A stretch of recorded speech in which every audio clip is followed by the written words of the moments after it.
राधे। आप सभी को वरुथनी एकादशी की अनंत और अनंत शुभकामनाएं। वरुथनी एकादशी पे बोला जाता है कि वरुथनी एकादशी पे भगवान के वराह रूप की पूजा होती है, और जब भी भगवान के वराह रूप की पूजा होती है तो फिर आपको ये याद रखना होता है कि जब भी वराह रूप की पूजा होगी तब भी भगवान को पीली चीजों का भोग अवश्य लगेगा। ठीक है, अगर आपके बाल गोपाल लड्डू गोपाल बहुत ज्यादा आयु के हैं, ज्यादा आयु इन द सेंस बड़े हैं, तो फिर आप उनको व्रत रखवाते हो या नहीं रखवाते वो आपके ऊपर निर्भर करता है। लेकिन भगवान को आपको पीली वाली जो दाल होती है, चाहे वो चने की दाल हो चाहे वो अरहर की दाल हो, उसको पीसकर उसको बनाकर उसका भोग लगाना चाहिए।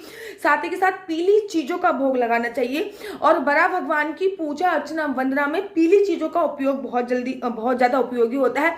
पीले रंग के वस्त्र इत्यादि आपको इस दिन अपने लड्डू गोपाल को पहनाने चाहिए, खुद भी पहनने चाहिए, क्योंकि बड़ा भगवान की पूजा में पीली चीजों का उपयोग बहुत ज्यादा अत्यधिक माना जाता है। बड़ा भगवान की पूजा के तत्पश्चात, जैसे कि आपने एकादशी का व्रत आज रखा है तो एकादशी के आपको दान आज निकालना है। जिस दिन एकादशी है उसी दिन दान निकालना है। देना द्वादशी वाले दिन होता है, ठीक है ना।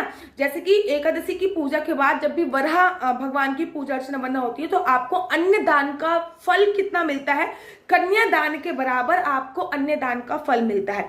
तो आपको ये बात भी, एकादशी के दिन अन्न खाया नहीं जाता, अन्न का दान भी नहीं दिया जाता, लेकिन एकादशी के दिन अन्न को स्पर्श करके उसमें अपनी वाइब्रेशन डाल के अन्न के दान का संकल्प आप ले सकते हैं।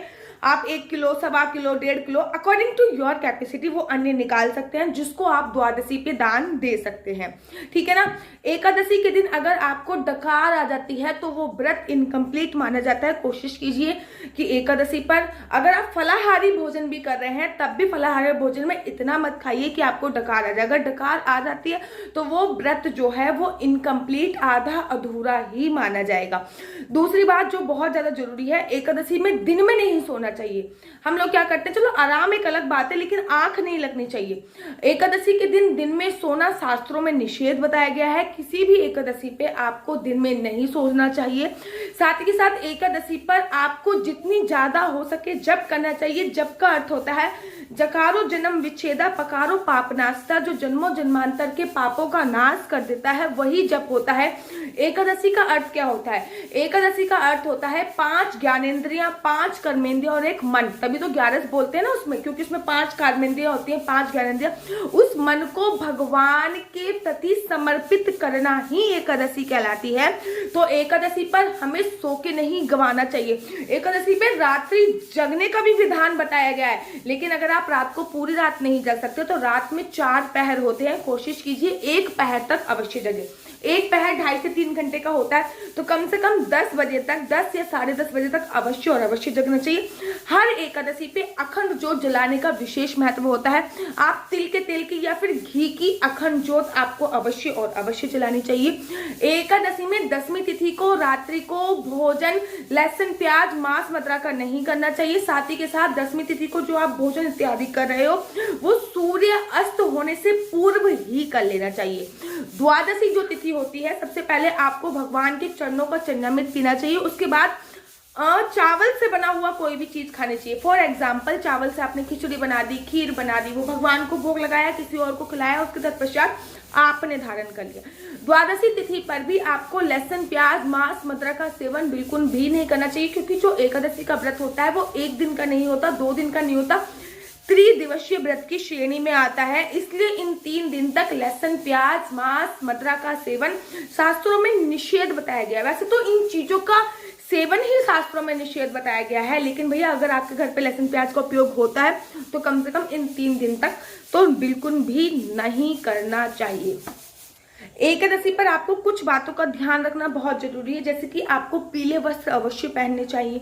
आप पीले वस्त्र पहनिए, लड्डू गोपाल को पीले वस्त्र पहनाइए। घर के जो बाहर, घर का जो मुख्य द्वार है, किसी भी समय, शाम के समय मत छोड़िए। सुबह सुबह जब आप पूजा अर्चना वंदना कर रहे हो तब आपका ऑरा बहुत क्लीन होता है। जब आप पूजा करते हो ना तब आपका ऑरा बहुत क्लीन होता है। अच्छा, ऑरे के ऊपर कौन लोग हैं जो मेरी वीडियो चाहते हैं? इफ इन केस आप ऑरे के ऊपर पूरी डिटेल में वीडियो चाहते हैं तो मुझे कमेंट्स कीजिए। मैं ऑरे के ऊपर पूरी डिटेल में वीडियो बनाऊंगी कि ऑरा क्या होता है, ऑरा क्लीन कैसे होता है, ऑरा क्लीन हम कैसे कर सकते हैं, XYZ में पूरी डिटेल में वीडियो ऑरे के लिए आपको लेके आऊंगी। तो जब हम पूजा अर्चना वंदना करते हैं तो हमारा जो ऑरा होता है होता है, जो वाइब्रेशंस होती है, जो एयर होती है वो बहुत क्लीन होती है, उस समय आपको घर के बाहर स्वास्तिक अवश्य बनाना चाहिए। देखिए 15 दिन में एक बार स्वास्तिक बनाइए, किसी भी प्रकार की नेगेटिविटी आपके घर पे आने से रुक जाती है। इस बात का आपको विशेष और विशेष तौर पे ध्यान देना चाहिए, ठीक है।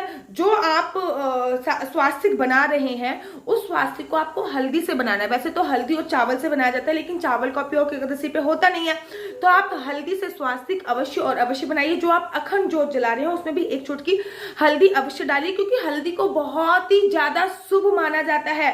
हल्दी का तिलक भी आप लगा सकते हैं, चंदन का तिलक आप लगा सकते हैं। शास्त्रों में ऐसा बोला गया है जब तक आप तिलक नहीं लगाते तब तक वो जो पूजा है वो भगवान एक्सेप्ट नहीं करते, अर्थात भगवान उस पूजा को अपनाते नहीं है जब तक आपके मस्तक पर तिलक ना हो। तो आप हमेशा तिलक अवश्य लगाइए। तिलक लगाने का सही प्रोसेस है, लड्डू गोपाल के चरणों में तिलक लगाइए, उससे फिर चरणों से तिलक अपने मस्तक पे लगाइए। तो ये तिलक लगाने का सही प्रोसीजर है। फिलहाल आपको वरुथनी एकादशी की अनंत शुभकामनाएं। वरुथनी एकादशी पे पूरी डिटेल में वीडियो मेरे YouTube चैनल पे पड़ी हुई है, आप जाकर चेकआउट अवश्य कर सकते हैं। राधे राधे, हरे कृष्णा, हरे।